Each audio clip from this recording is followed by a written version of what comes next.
ओम श्री गुरुवे नमः। शांतं शाश्वतं प्रमेयमनघं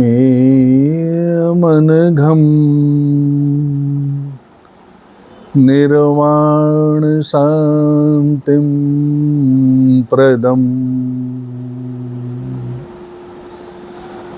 ब्रह्मा शम्भो फणीन्द्रसेव्यं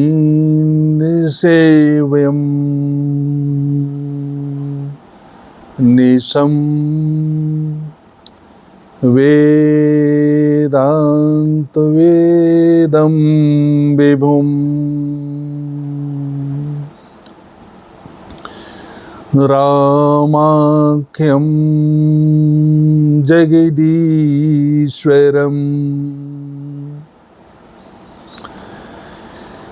सूर्यगुरुं मायामनुष्यं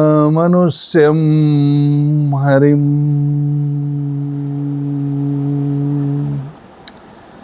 नान्यास्पृहा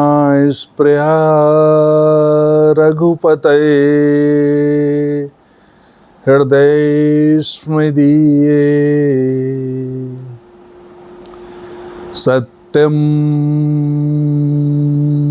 वदामि च खिलान्तरात्मा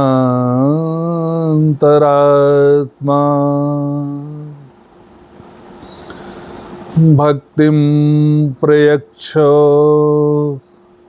निर्भरां रघुपुङ्गवो निर्भरां मे कामादिदोषरहितं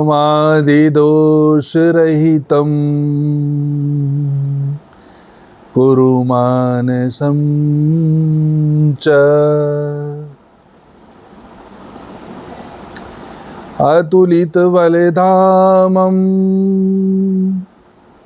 हेमशैलावदेहं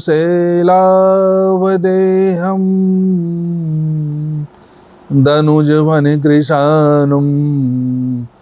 ज्ञानिनामाग्रगण्यम् सकलगुणनिधानं वानराणामधीशं रघुपतिप्रियभक्तं वातजातं नमामि।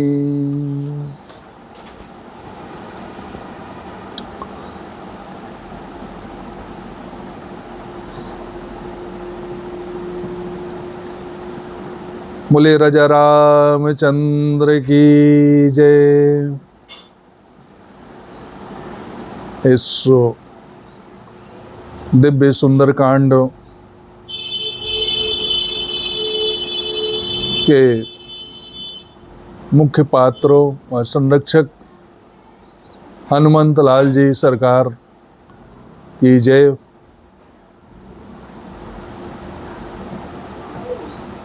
ये जो सुंदर कांड की दिव्य पावन दिव्य कथा है, वह अनंत अनंत सुखों को प्रदान करने वाली। इस कथा क्रम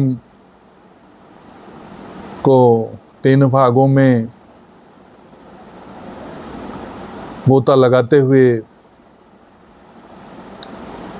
कथा को मैंने पूर्ण किया।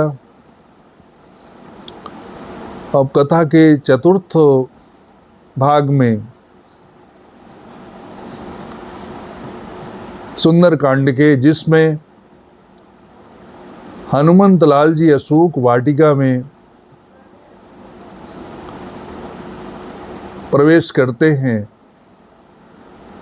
और अशोक पर विराजमान होकर रामचंद्र गुण बरनई लागा। भगवान राम का गुणगान करने लगते हैं। रावण आकर अपने परिकरों के साथ सीता माता को साम दाम दंड भेद सारी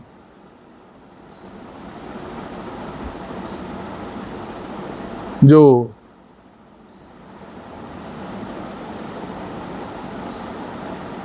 विधाएं हैं उसके द्वारा डरा धमका कर चला जाता है। और सीता माता ने भी तिनके का सहारा लेकर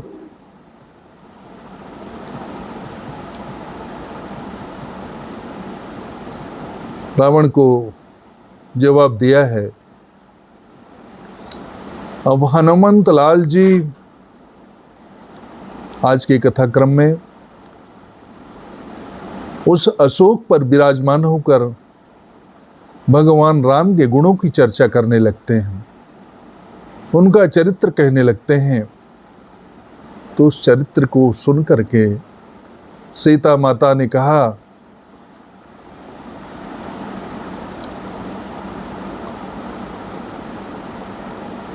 कौन हो तुम जो भगवान के गुणों का गान कर रहे हो, बखान कर रहे हो, प्रकट क्यों नहीं होते हो? और सीता माता के कहने पर वह हनुमंत लाल जी माता के सम्मुख प्रकट हो गए। प्रकट होकर के सीता माता ने देखा ये तो वानर का रूप है, कोई निशाचरी माया है, और माता ने अपना मुख दूसरी तरफ मोड़ लिया।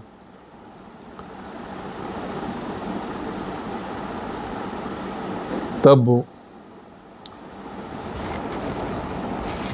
भगवान के भक्तों हनुमंत लाल जी ने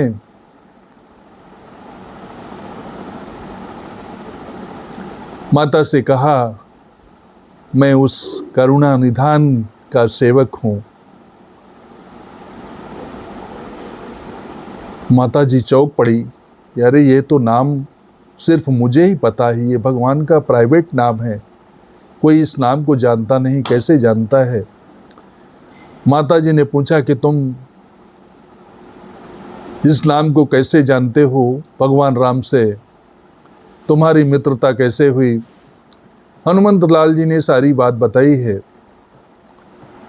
और फिर माता ने प्रश्न किया, ये जो तुम्हारी सेना है, वानर सेना है, वानर हैं, क्या सब तुम्हारे जैसे छोटे छोटे स्वरूप में हैं? ऐसे तो हनुमंत लाल जी ने माता जी को कहा, नहीं माता जी, ये तो हम छोटे स्वरूप में हो करके आए हैं, भगवान का आदेश है। चित्र लिखित कपि देख डेराई। सीता माता जी बंदरों से बहुत डरती थी, उनके चित्र पर भी डर जाती थी, इसलिए बड़ा रूप लेकर के न जाना, छोटे से स्वरूप को धारण करके मैया के पास जाना। और जब ये बात हनुमंत लाल जी ने माता से बताई है, तो हनुमंत लाल जी ने कहा कि अगर आपको देखना हो हमारा स्वरूप तो मैं दिखा देता हूँ। हनुमंत लाल जी विराट स्वरूप में हो गए हैं, और उस स्वरूप को देखकर माता ने कहा कि अब अपना छोटा स्वरूप कर लो, मुझको विश्वास हो गया है। और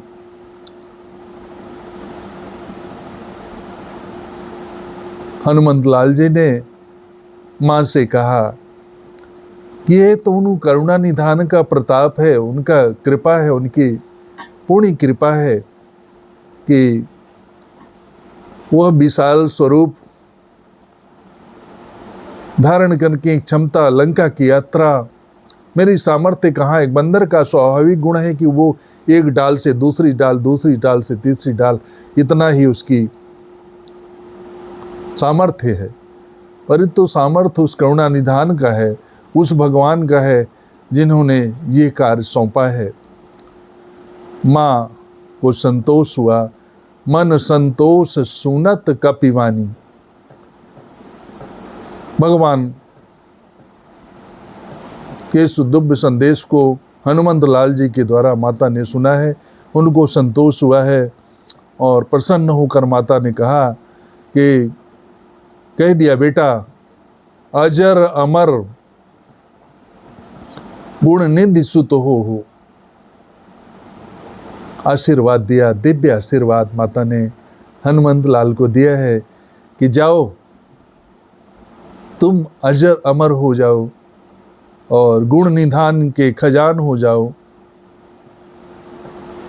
हनुमंत लाल जी के अंदर वो भाव आता है कि मैं ये सब क्या करूँगा, मुझको तो दिव्य कृपा चाहिए, मुझको तो भगवान अपना लें, मेरे ऊपर कृपा हो, ऐसा भाव अंदर चलता है।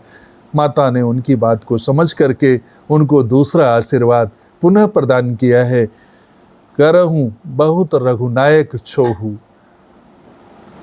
हनुमंत लाल जी बहुत प्रसन्न हुए। उन्होंने कहा तुम्हारे ऊपर भगवान की दिव्य कृपा होगी। ऐसा हनुमंत लाल जी को उस माँ का आशीर्वाद है, दिव्य कृपा है और बड़ी प्रसन्नता हनुमंत लाल जी को हुई है।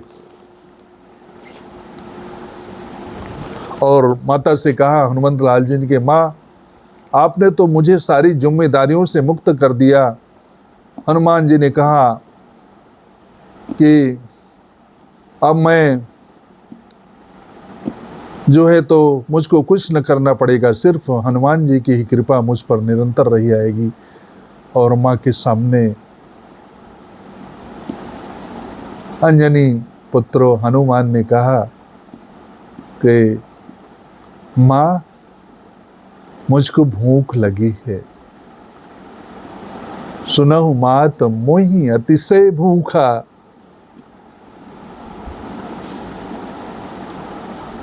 हनुमंत लाल जी ने भूख की इच्छा प्रकट की है माँ के सामने और कहते हैं कि मेरी यात्रा में तो जब सब खाने वाले ही मिले, मुझको खिलाने वाला कोई नहीं मिला और माँ के सामने ही यह है, मुझको भूख लगी है। माँ के अंदर, सीता के अंदर वो वात्सल्य उमड़ा है। उन्होंने कहा कि जाओ फल तो लगे बड़े बड़े सुंदर हैं, पर उस बगिया की, उस वाटिका की सुरक्षा में बड़े बड़े दैत्य दानव लगे रहते हैं। और तो हनुमंत लाल जी ने कहा तीन कर भय माता मोहि नाही, जो तुम सुख मानो मन माही। आपको कोई यदि कोई तकलीफ न हो, कोई कष्ट न हो, तो मुझको इनसे कोई भय नहीं माता जी। और उन्होंने कहा, माता जी ने कहा लेकिन एक काम करना, भगवान का अनुराग, भगवान के चरणों की कृपा लेकर के जाना। रघुपति चरण हृदय धरी, ता तो मधुर फल खाऊं। हनुमान जी का माँ का संदेश है, माँ का आशीर्वाद है। माँ कहती हैं कि उस राम की कृपा, करुणा निधान की कृपा लेकर के जाओ और जा कर के अपनी जो भूख है उसको मिटाओ। हनुमंत लाल जी माँ का आदेश प्राप्त करके उस वाटिका में प्रवेश करते हैं और फल खाए से तरु तोरे लागा। हनुमंत लाल जी फलों को काट काट कर खाते हैं, तोड़ते हैं, वृक्षों को उखाड़ कर फेंक देते हैं।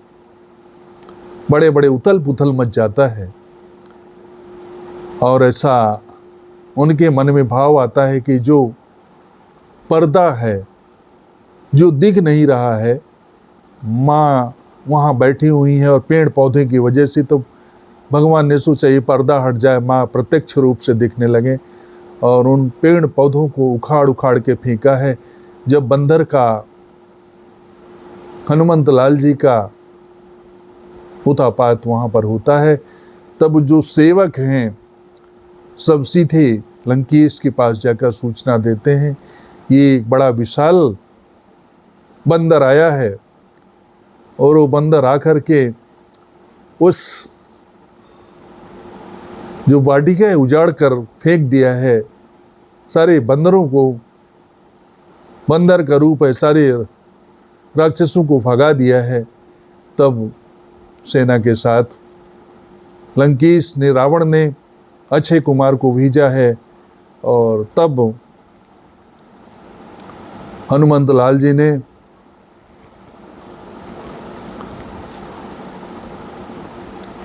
अक्षय कुमार को मारा है। कछु मारे सुकछु मर्देसी, कछु मिले सीधर धूर। कई भागों में बांट कर कुछ 25% लोगों को मारा, कुछ लोगों को धूल में मिला दिया, कुछ लोगों को घिस दिया, और कुछ लोगों को सूचना देने के लिए हनुमंत लाल जी ने छोड़ दिया। और जब जाते हैं तो रावण को क्रोध आया। रावण ने कहा कि तुम लोग कैसे बच के आ गए? तो सेवकों ने कहा कि हम लोगों की क्या औकात थी बच के आने की, पर उन्होंने सूचना देने के लिए हम लोगों को छोड़ दिया है।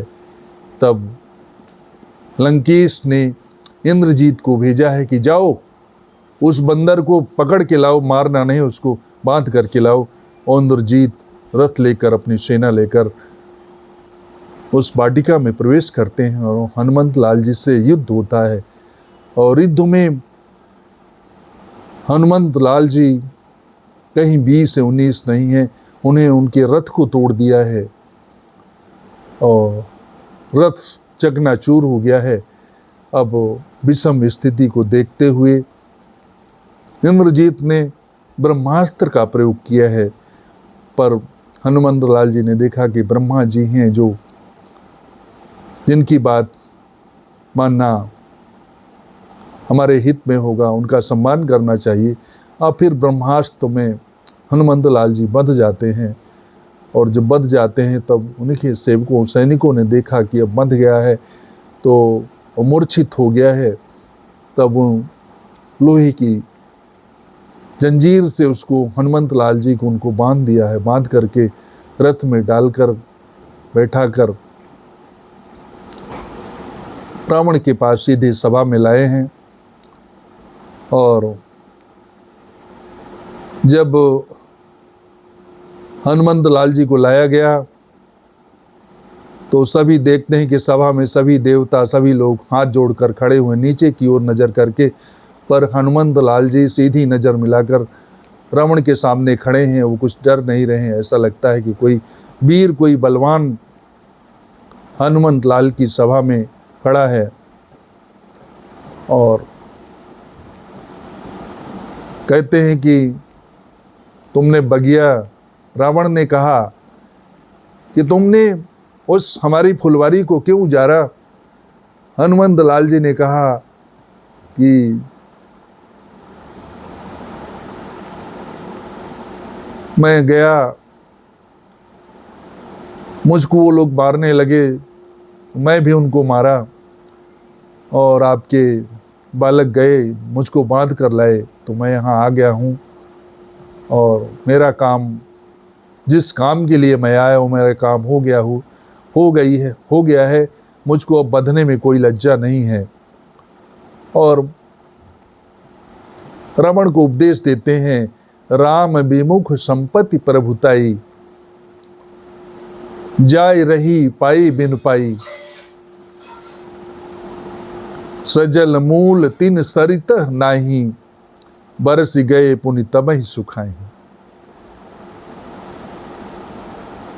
ये सब धन संपत्ति अस्थायी है। ऐसा नदियाँ सजल स्रोत से नहीं जुड़ती, एक बार बरसात हो जाती है लेकिन उसके बाद सूख जाती हैं। धन संपत्ति कोई अस्थायी समाधान नहीं है। और भगवान के चरणों से जुड़ जाओ, तुम्हारा अचल हमेशा के लिए अचल हो जाएगा, राज्य अचल हो जाएगा। देखो कितना ज्ञानी गुरु मिला है, बंदर ही हमको गुरु शिक्षा देगा, ऐसा रावण कहता है हनुमंत लाल जी को। और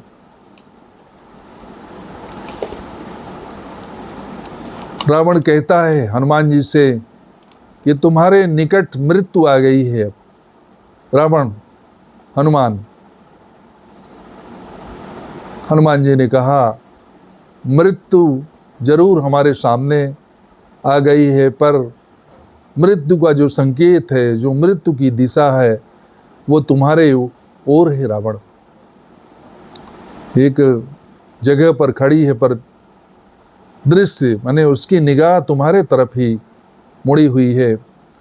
और रावण ने कहा यह बंदर बहुत बोलता है, इसको पकड़ो और मारो।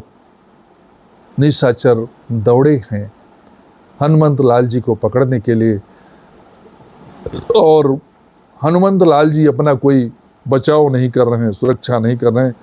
उनके मन में एक भाव आता है कि अभी तो मुझको लगता है कि लंका को जलाना होगा, क्योंकि जब मैं अशोक में बैठा हुआ था तो माता को त्रिजटा अपना सपना सुना रही थी।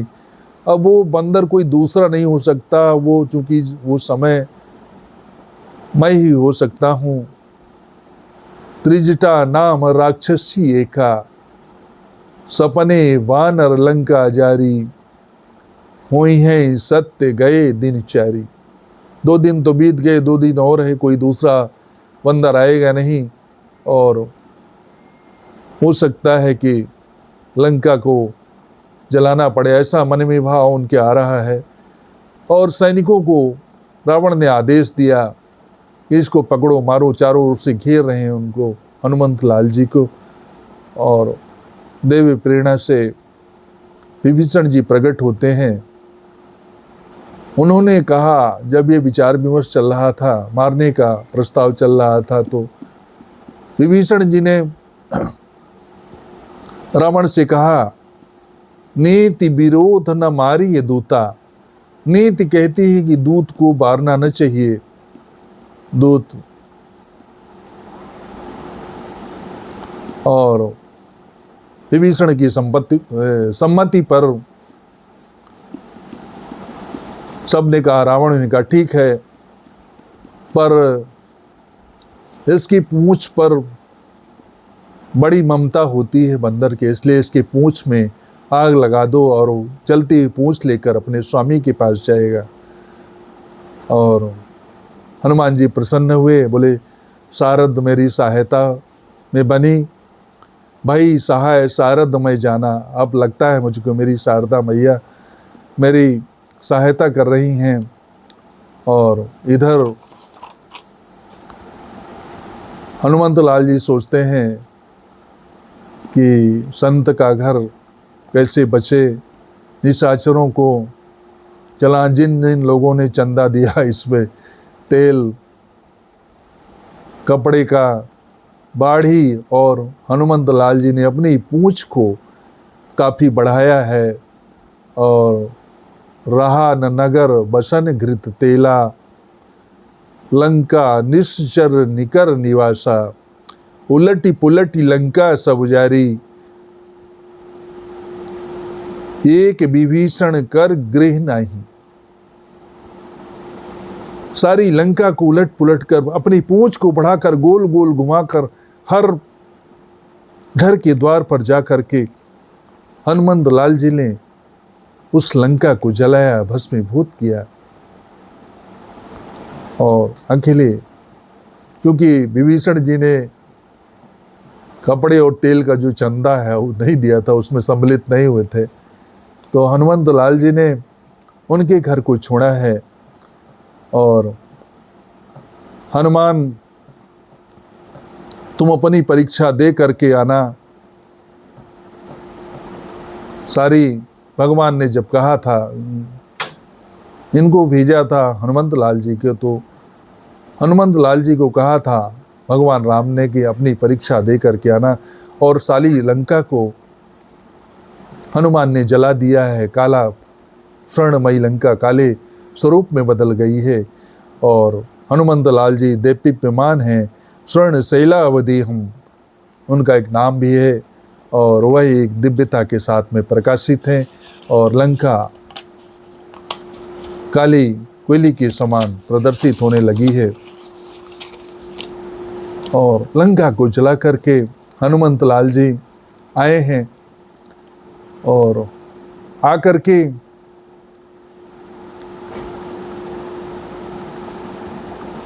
वह सीता माता के पास प्रकट हुए, उनको दंडवत प्रणाम किया है, माँ का आशीष लिया है। माता जी ने चूड़ा मणि उतार करके हनुमान को दी है और माँ ने कहा है कि यदि भगवान 1 महीने के अंदर नहीं आएंगे, मेरी सुधि नहीं लेंगे, तो मैं अपना प्राण त्याग दूंगी। ऐसी माँ का भाव है। और हनुमान जी ने माता को ढाढ़स बंधाया है और कहा है कि निश्चित रूप से मेरे वापस लौटते ही भगवान अपनी सेना लेकर आएंगे और आपको ले जाएंगे। भगवान का आदेश नहीं है। उन्होंने कहा कि पता लगा करके तुम आना, तो मैं सीधे जा रहा हूँ, नहीं तो मैं तो भगवान की कृपा से मेरा सामर्थ्य है कि मैं आपको यहाँ से सीधे मैं ही लेके जाता। पर माता जी आप निश्चिंत रहें। और माँ ने आशीर्वाद दिया है। हनुमंत लाल जी पुनः वापस आए हैं शिविर में और इधर भगवान श्री राम के नामों का उद्घोष किया है। जय श्री राम, जय श्री राम, जय श्री राम करते हुए हनुमंत लाल जी पुनः शिविर में आए हैं और सभी को लेकर के, वानर भालुओं को लेकर भगवान राम के पास पहुँचे। बोले सियावर रामचंद्र भगवान की जय। श्री राम जय राम, जय जय राम। श्री राम जय राम, जय जय राम। श्री राम जय राम, जय